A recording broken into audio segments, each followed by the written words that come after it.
एक ये इस ऑडियंस के सामने आप ही ने कहा कि भाई वो 2 करोड़ के प्रचंड बहुमत से, आपने बहुत अच्छे से शानदार तरीके से पढ़ के बताया। मैंने कहा कि भाई अगर वो वाले 2 करोड़ कटे हैं, जैसे आप कह रहे थे कि उनसे जीते हैं, तो भाई फिर तो खुश होना चाहिए विपक्ष को और सबको कि भाई अब वो कट गए तो अब नहीं जीत पाएंगे। इस देश आप ही ने कहा, मैंने नहीं कहा, मैं तो आपकी बात को पूछ रही हूँ। इस देश के अंदर लोगों को वोट देने का अधिकार वो काटा जा रहा है, मैं खुश हूँ। भारतीय जनता पार्टी खुश होगी, वो तो चाहती भी नहीं थी कि इस देश में चुनाव होंगे। इन्हीं के साक्षी महाराज सर, इन्हीं के साक्षी महाराज कह चुके हैं कि हम प्रचंड बहुमत की सरकार में आएंगे 2024 में, उसके बाद इलेक्शन ही नहीं होंगे। ये हमने थोड़ी ना कहा, ये तो भारतीय जनता पार्टी हमारी पूर्ण बहुमत की सरकार बना दो, हम संविधान बदल लेंगे। अच्छा, ये हमने कहा। अरे अब तक अगर कोई विपक्षी दल का नेता कर देता तो हो मीडिया के अंदर हो दिन रात ये बोला विपक्षी दल के चीख चीख के गले का कौवा तोड़ देते ये, लेकिन नहीं कर पाएंगे ये, क्योंकि इनकी पार्टी के कौवा है, तब कुछ नहीं होगा। अरे बिल्कुल है, आपके अंदर भी है, सबके अंदर भी है, आपके अंदर भी बैठा हुआ है। मतलब कौवे की बुद्धि कितनी होती है पता है ना सबको।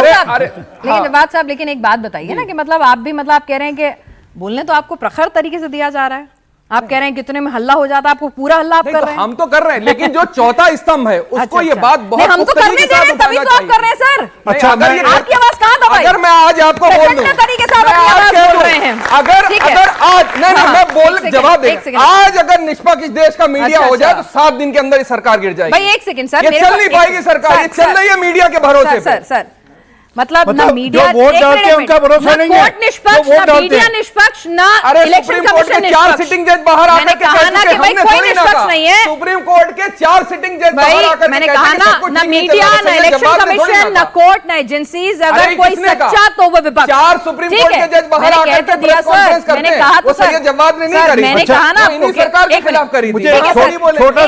छोटा सा ज्ञान वर्धन करने, छोटा सा आधे सेकंड का, कुल आधे सेकंड का, कभी आधा सेकंड लेता ही नहीं सर। आधा सेकंड जो है।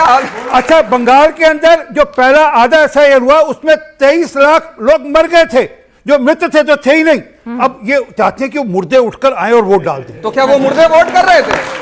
नहीं, आपको इलेक्शन में वही मुर्दे वोट कर रहे थे क्या? पिछली बार जीत करके आए, 303 लेकर के आए, फिर उसके बाद 282, वही मुर्दे वोट कर रहे थे आपको। इलेक्शन कमीशन का भी पॉइंट ऑफ व्यू सुन लूं सर, ऐसा नहीं है एसआईआर पहली बार हो रहा है, एसआईआर पहले भी होता रहा है। पहली बार हो रहा है, आईआर पहली बार, आईआर होता था, एसआईआर पहली बार। एक सेकंड सर सुन ले, उनकी भी सुन ले, बेचारों ने काम किया है, अपनी जिंदगी दी है वहां पे, आपने नेतागिरी करी है, उन्होंने काम किया, थोड़ा उनकी सुन लेते हैं, ठीक है ना। आप वैसे ही आप कह रहे हैं वो निष्पक्ष नहीं है। सर ये बता दीजिए हमें कि एसआईआर ऐसा तो नहीं है कि भाई ये पहली प्रक्रिया, हमेशा एक सतत प्रक्रिया है, आपके प्रोटोकॉल्स हैं उसके हिसाब से ही हो रही होगी। हल्ला पहले भी होता था, इसी बार ज्यादा हो रहा है? देखिए, सबसे पहले बात तो मैं जवाब साहब का जवाब दे देता हूं कि ये लोग जीत के आए हैं फेक वोटर से। जी मैं नहीं कह रहा हूँ, अभी आप ही ने कहा है, मैंने तो ऑन रिकॉर्ड कहा है। मैंने ये कहा, यानी इसका मतलब ये है अगर आपने 2 करोड़ वोटर फेक निकाले हैं। चलिए आप भी यानी लगा के जवाब दे दीजिए। चलिए, मैं यानी नहीं बोलता, मैं तो एग्जैक्ट बोलता हूँ। तो मेरा ये कहना है कि जब इलेक्शन कमीशन अपना अनाउंस करता है, उसके बाद जब वोटिंग होती है तो वोटिंग एजेंट्स बनते हैं हर पार्टी के, और काउंटिंग के टाइम काउंटिंग एजेंट होते हैं। तो इनके क्या अपोजिशन पार्टी के एजेंट्स क्या सो रहे थे जो ऑब्जेक्शन के लिए बैठते हैं कि ये वोट गलत है, सही है? नंबर 1, तो ये कहना गलत है। और इस बात का मैं स्पष्टीकरण कर दूं कि ये जो एसआईआर की प्रक्रिया शुरू की गई, आज से कोई नहीं, जब से 51-52 से इलेक्शन शुरू हुए हैं देश के अंदर, तब से बराबर रिवीजन होता है वोटर लिस्ट का, और रिवीजन होता रहता है।